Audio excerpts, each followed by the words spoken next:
Today, we're going to be speaking with Justin Gest, who's an associate professor of policy and government at George Mason University and also author of several books, including the forthcoming book, Majority Minority, out next Tuesday. Really great having you on. I appreciate your time. Thanks, David. It's great to be with you. So, when we kind of study and talk about reactionary thinking and ideology, which is often fear based, it's hard not to stumble across fear being generated with this idea that people different than you are going to take over and become the majority in your area, country, region, whatever. And that's going to be bad, and that'll be dangerous. And, sometimes Tucker Carlson sometimes says dirtier and poorer will be the outcome of that. So this idea of minority, majority groups and the changing demographics has been used for a very long time to achieve political goals. Can you talk a little bit generally to get us into this about the different types of reactions that societies have when we see the racial or ethnic balances shift? Sure, it's a great question, David. It depends on whether we're talking about this at the individual level or at the societal level. And at the societal level, we know precious little about how big societies, governments respond to great demographic change. And that's really what motivated this book, Majority Minority. Now, at the individual level, there is actually extensive research. What happens when we alert people or simulate great demographic change? Right. And the findings are pretty consistent. People are territorial, they're defensive, they're fearful, they're insecure, and most of it is driven by uncertainty, by the uncertainty of what will life be like under these scenarios. And uncertainty generally comes with the fear that it might not be so good, right? I mean, uncertainty in a taken in a sort of literal way could just mean we don't know. But oftentimes uncertainty is associated with, well, that sounds like it could be bad. Well, it takes a special type of human, I think, to sort of embrace uncertainty. Yes. Generally, human reactions to uncertainty are going to be fearful because of the insecurities associated with it. You fear what you don't know. There are some people who seize the future, who seize the prospects of uncertainty. But yes, generally, fear is one of the primary emotions, if not just anxiety or discomfort. Are there societies that have been able to kind of embrace demographic shifts that are significant without significant conflict? So embrace is a strong word. I think that's actually a standard that I don't think we even need to necessarily meet. Mm. I think what we really are looking for are societies that can foster and cultivate a culture of coexistence. And so my work is really concerned about whether societies pivot towards conflict or towards coexistence, because there's always going to be some degree of backlash, some degree of discomfort. And I find that to be universal in all the different societies that I study that have already undergone a majority minority transition. And by that, I mean where the majority ethnic or religious group loses its numerical advantage to one or more minority groups. And in those situations, you can always expect some degree of conflict, some degree of anxiety. But the question is whether societies are resilient and can redefine who they are in order to evolve with the changing composition of their people. So can you give us some examples of where it's gone on the better side and on the not so good? Sure, sure. So I study 6 countries, 6 societies really carefully in this book. And 2 societies really pivoted towards suppression of minorities. The most overt kind of suppression takes place in the Middle East region, and I study Bahrain, a small island off the coast of the Arabian Peninsula, where you effectively have a sort of second-class system for immigrants, but also a second-class system for people of a different religious sect than that of the ruling royal court and party. Alternatively, you can look at Singapore, which is another society that is characterized by suppression, but in a far more subtle way. Singapore is concerned with evolving into a greater sort of civic identity, but in its policy making and the way it governs, it actually reinforces ethnic divisions between its people. Now, if you take a look at some American examples, so Hawaii, which many people obviously associate as America's 50th state, Hawaii was previously an independent kingdom. And when it was an independent kingdom, before it was forcibly annexed by the United States in 1893, Hawaii was actually a very multi-ethnic and majority-minority monarchy. And in that society, Hawaii actually embraced many of these newcomers and actually facilitated intermarriage among them. Now, that's not to say there wasn't some nationalism, there wasn't some backlash, there was. But there was a sort of greater understanding of what it means to be a native Hawaiian, and that it could be something that was shared and bestowed upon someone.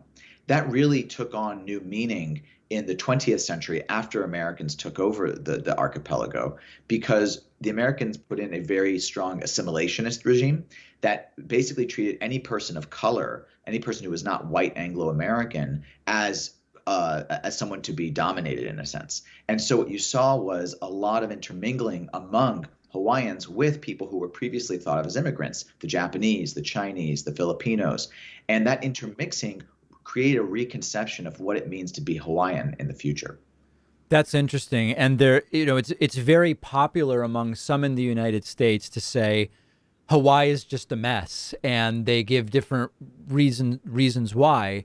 But not often cited is this. I mean, it's interesting. You would think, because Hawaii is a blue state, typically votes for Democrats. You would think that the right might have wanted to seize on multiculturalism as the reason why Hawaii is a mess economically, or whatever it is that's often stated. But maybe it's not even necessarily that well known a story in the United States. I don't know.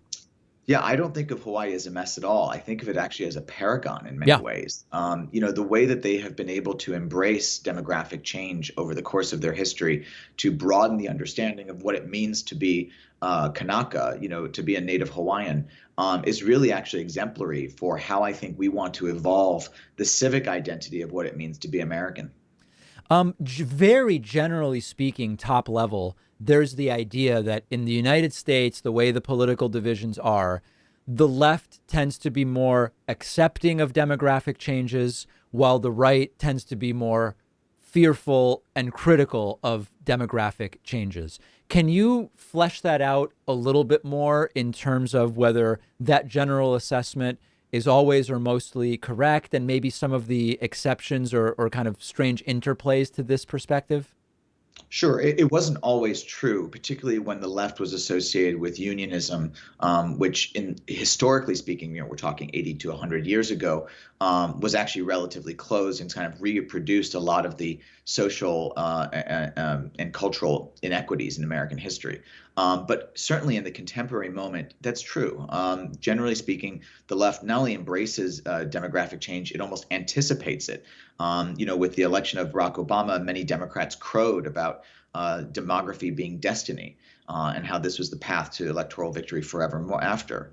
And certainly Republicans have not just, I think, fear demographic change, but they've actually leaned into that fear and allowed it to consume much of its politics until now.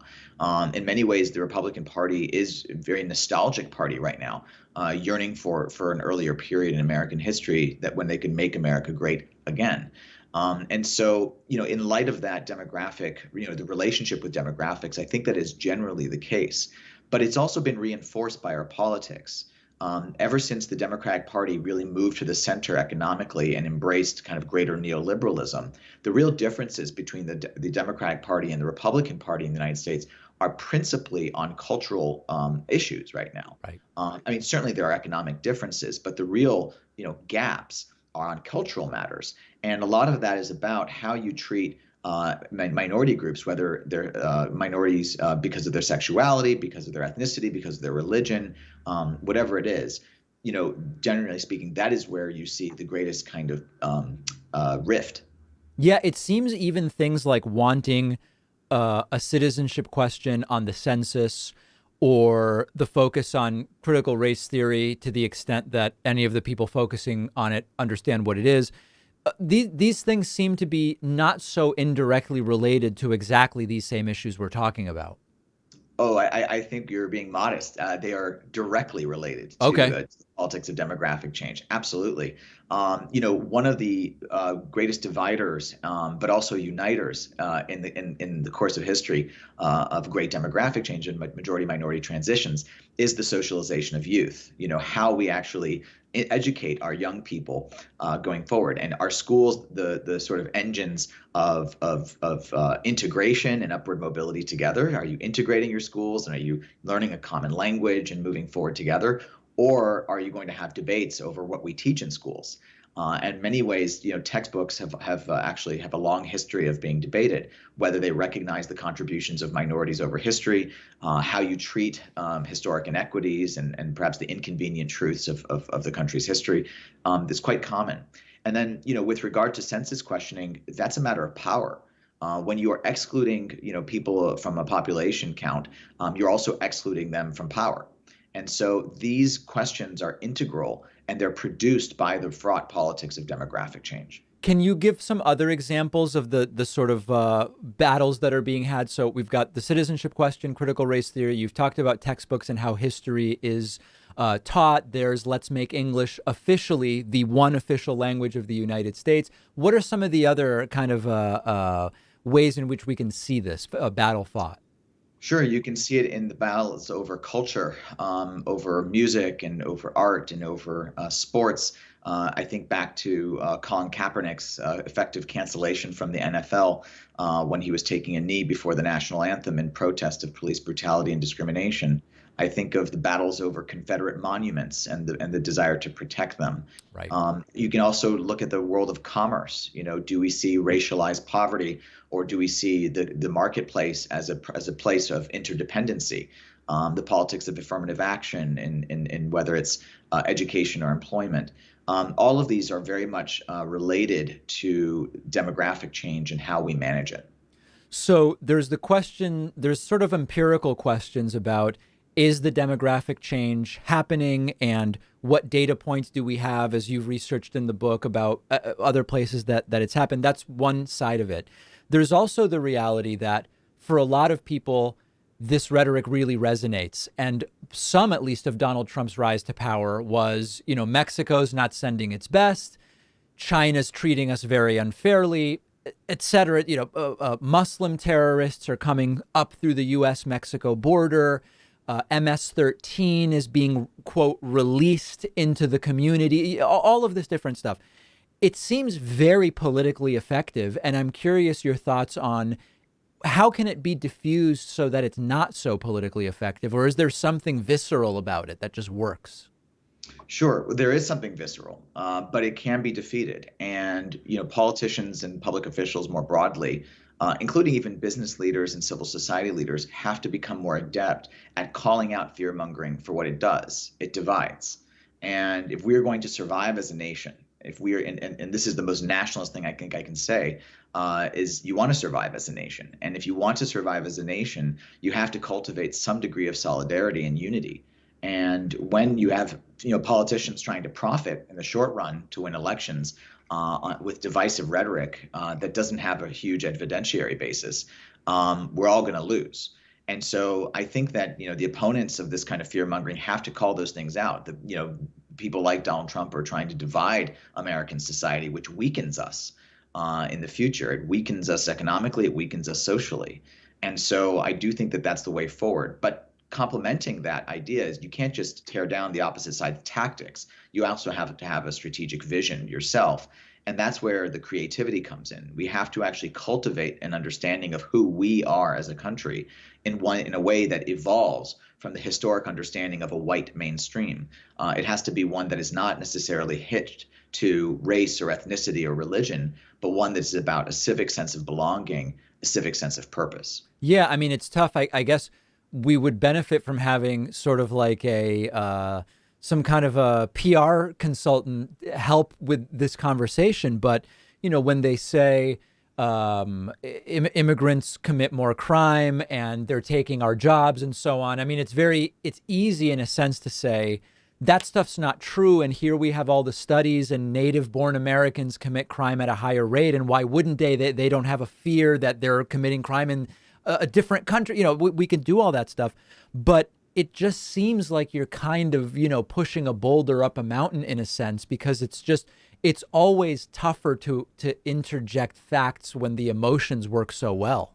Sure. Well, look, we have to invalidate these falsehoods, when they're being made. We can't let them stand because they shouldn't stand. They're completely false. And in some cases, they're just exaggerations. In other cases, they're absolutely false. Mm, But that's a negative strategy. You have to have an affirmative strategy too. right. And whether it's a PR agency or just some visionary, Right. have to work as a country, I think, as a people with a million leaders, not just one, who is thinking clearly and strategically about what holds us together as a country, what holds us together as a nation. And And what's this is the not best something that's argument? Is it basically this country is built on people from all over coming here and contributing what they have to contribute, and we almost all of us are here for that reason, and I mean, I don't even know. I'm kind of thinking out loud here about what is that positive vision. Sure. Well, let me give you some fodder, and we can keep the conversation going offline. And all of you can continue to think about this in the shower, and tomorrow morning. There's some enormous advantages that the United States has in reconceiving who we are. First off, we are a country where everyone has some kind of immigrant story. Even Native Americans these days are heavily intermarried with people of immigrant origin, and so almost every single American is touched somehow by a journey to this country, and that is something that is remarkably unifying. Secondly, we have a really high rate of intermarriage and mixed ethnicity, mixed religion children being born right now. In fact, actually, the rate of mixed race people has grown by 300%. That's threefold over just the last 10 years, which is blurring the boundaries between people that can otherwise be used to divide us. And so we also have a very strong civic idea of what it is to be an American. And so these are all advantages, I think, in crafting that new American story that other places simply don't have, that rich history and heritage of immigration that continues into the future. And so in many ways, America is not one static thing. And it's a fool's errand to try to create something monolithic. It's just not who we are. We're an evolving place. We're an idea. We're a country that is constantly in motion, always under construction. And I Yeah. think that our common story really comes through in our common struggle and the idea that everyone wants to dream. Yeah, the reality that race and ethnicity are also, just on a very practical level, increasingly blurry due to what you're talking about. That's an interesting factor as well. The book Absolutely. is out next week, March 22nd. The book is Majority Minority. We've been speaking with the author Justin Gest, who's also a professor at George Mason University. Really appreciate your time today, Justin. Thank you. Anytime, David. Thank you.